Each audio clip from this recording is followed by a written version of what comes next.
పొద్దున్నే ఒక ఆవిడ ఫోన్ చేసి నేను ఒక చోటుకు వెళ్తున్నా, నువ్వు కూడా వస్తావా అన్నారు. సరే వస్తాను అని చెప్పానండి. దారి మధ్యలో ఇలా పచ్చటి చెట్లు, మధ్యలో సెలయేళ్ళు.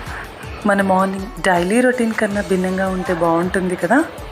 అప్పుడప్పుడు ఇలాంటి సీనరీస్ కూడా చూడాలండి. కానీ రోడ్డు మాత్రం చాలా స్కేరీగా ఉంది.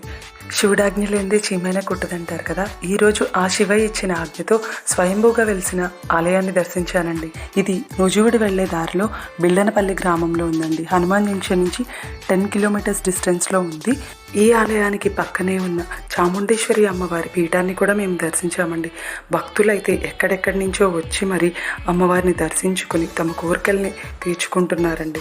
ఇక్కడైతే ప్రతి మంగళవారం, శుక్రవారం అలాగే అమావాస్య రోజు అన్నదానం అయితే జరుగుతుందండి. ఇక్కడే కేరళ నుంచి వచ్చిన స్వామివారు మీ ప్రశ్నకి జవాబు అయితే ఇస్తారండి. ఎలాంటి సమస్య అయినా మీరు స్వామివారిని అడిగి జవాబు తెలుసుకోవచ్చు. అమ్మల్ని కన్నా అమ్మ ఆ చాముండేశ్వరి అమ్మవారిని దర్శనం చేసుకుని తరించండి. Thank you.